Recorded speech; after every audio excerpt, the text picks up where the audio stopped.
Então, um exemplo de um exercício de dimensionamento de pressão em um banheiro de uma residência. Aqui nós temos um isométrico de um banheiro, temos aqui lavatório, LA, vaso sanitário, com válvula de descarga, tá? Não tem, no caso, a caixa do vaso ali, CH de chuveiro, tá? Então aqui está o chuveiro, tem aqui o registro de pressão que liga o chuveiro, e aqui um registro de gaveta, que é o registro geral desse banheiro. Então, o nosso objetivo é verificar qual que é a pressão nesses aparelhos aqui, para ver se ela segue a norma. Normalmente a gente utiliza como referência o chuveiro, para verificar se o sistema está adequado. Por quê? Porque o chuveiro ele tem uma menor distância dentre ele até o reservatório. Quer dizer, ele está mais alto que os outros pontos de utilização. Está mais alto que o vaso sanitário e mais alto que o lavatório. Então, o que a gente vai encontrar aqui é a pressão no chuveiro, tá? Porque é a pior situação que tem. Então, aqui, inicialmente, a gente tem a tubulação que está saindo aqui, tá? A tubulação. Ela desce 2,80 metros até aqui. Ela vem para cá, desce mais 1,15 m, vem para cá e sobe 1,05 m. Então, inicialmente, qual que é a diferença de altura que a gente tem entre o chuveiro e o reservatório? Então, desci 2,80 m, desci mais 1,15 m. Subi 1,5 m, quer dizer que eu fiquei com uma diferença de 2,90 m, né? Desse ponto aqui, do chuveiro, até lá, a saída do reservatório, eu tenho 2,90 m. Então, inicialmente eu tenho uma pressão estática de 2,90 m. Só que a água não está descendo em queda livre, né? Ela está passando por toda essa tubulação. Então, o que eu vou fazer? Eu vou descontar as perdas de carga de toda essa tubulação para ver quanto que vai me sobrar. Desses 2,90 que eu tenho aqui, vai me sobrar alguma coisa. Ou pode dar pressão negativa também. No caso do hidrante lá, da pressão negativa, eu precisaria usar bomba, por exemplo. Então, mostrando aqui na calculadora, 2,80 mais 1,15 menos 1,05. Eu fiz vezes 2,80 mais 1,15 igual menos 1,05, 2,90 é o que sobrou. Então, o que eu vou fazer? Inicialmente, eu posso atribuir um diâmetro e verificar como que está resultando a pressão com esse diâmetro. No caso aqui são 50 milímetros até esse ponto aqui. Depois eu vou considerar como 25, tá? Então, se por exemplo não der a pressão adequada, posso aumentar aqui de 25 para 32 ou para 40. Eu tenho que ir fazendo alguns testes. Então, olhando aqui a norma, qual que é essa pressão adequada?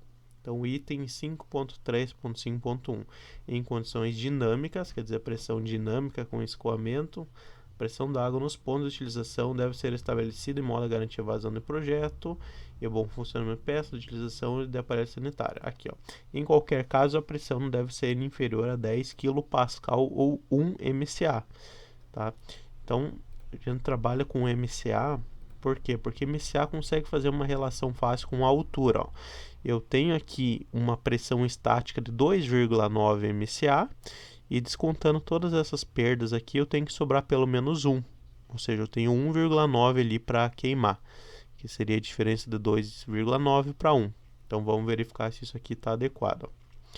Então, aqui vai ser... Eu vou dividir por trechos isso aqui. Por quê? Vou ter essa tabela aqui para me auxiliar. Deixa eu organizar ela aqui.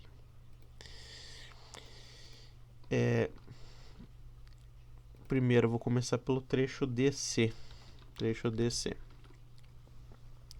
Eu tenho que sempre verificar a quantidade de água que está passando em cada trecho, tá? Então, a quantidade de água é em função dos aparelhos que estão utilizando o sistema. Então, vamos analisar aqui, A água sai daqui, certo? Ela vem para cá. Se eu continuar reto, eu vou chegar no vaso sanitário, que está aqui. Mas para chegar no chuveiro, eu tenho que vir para cá, Então venho aqui, eu tenho um outro T aqui.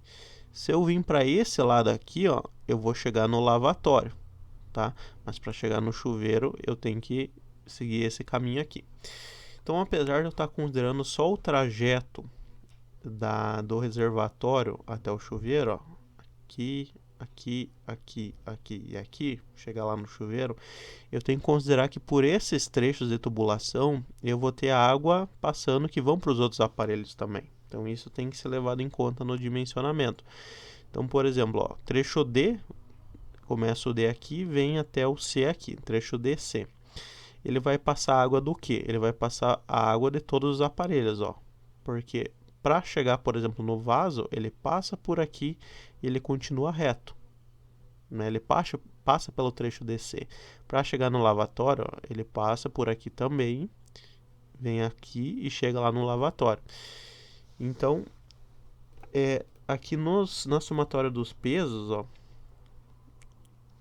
essa tabela aqui eu vou considerar bacia sanitária, 32, mais o lavatório, 0,3, mais o chuveiro elétrico, 0,1. Então, somando isso aqui, vai dar 32,4.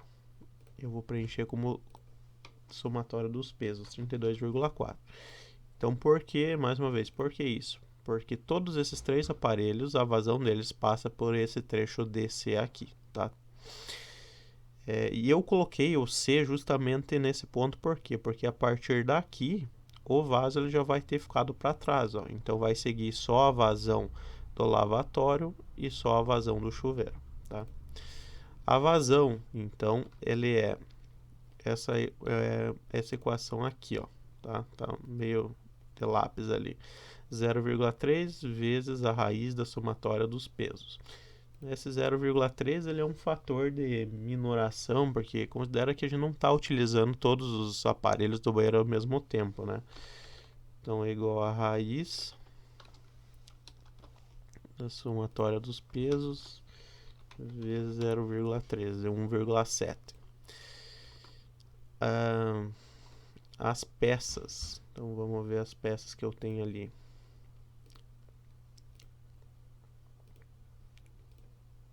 Aqui. Então eu tenho entrado no reservatório, tenho um registro de gaveta lá em cima, tá? Aqui eu tenho um T de saída lateral, por quê? Porque para eu ir lá no chuveiro eu estou saindo aqui para lateral. E aqui eu tenho outro T de saída lateral, tá? Então eu vou começar a preencher aqui, ó. A entrada na canalização, entrada normal. Eu tenho T lateral, vou colocar assim. Tem um registro de gaveta, R gaveta, opa, gaveta. Tenho, o que mais? Dois T lateral, registro de gaveta. Eu tenho a própria tubulação. Acredito que seja basicamente isso.